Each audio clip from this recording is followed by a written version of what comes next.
Suite aux derniers événements survenus entre la RDC et le Rwanda concernant le Kivu, donc notamment avec la présence des militaires rwandais dans cette région, 140 000 personnes jusqu'à présent ont dû fuir Minembwe dans cette région de la RDC. Les combats donc opposent des groupes armés locaux, mais c'est clairement la présence de militaires et des milices rwandaises qui pourrait faire s'étendre les violences. Et selon le fondateur du groupe de recherche sur le Congo, cette situation donc fait craindre une régionalisation du conflit suite à des mouvements suspects de rebelles rwandais dans les hauts plateaux, notamment du sud du Kivu.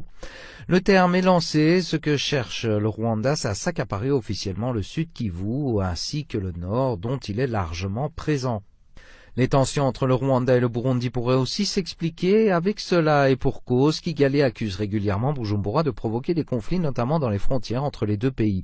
En fait, le scénario serait que le Burundi est en train d'empêcher le Rwanda de s'installer entièrement dans les régions notamment du nord, mais surtout du sud du Kivu qui est frontalier avec donc le Burundi.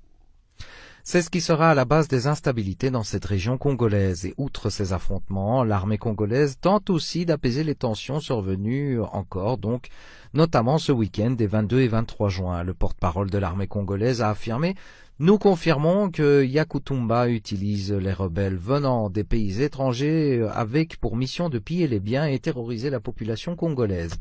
Nous, l'armée, ne pouvons pas laisser notre population souffrir comme ça. Nous allons les défendre jusqu'au sacrifice ultime, a-t-il affirmé. La présence militaire rwandaise a bien été affirmée quant à elle aussi officiellement dans le nord du Kivu et Kigali a d'ailleurs envoyé récemment un contingent de 700 militaires pour appuyer les troupes déjà sur place.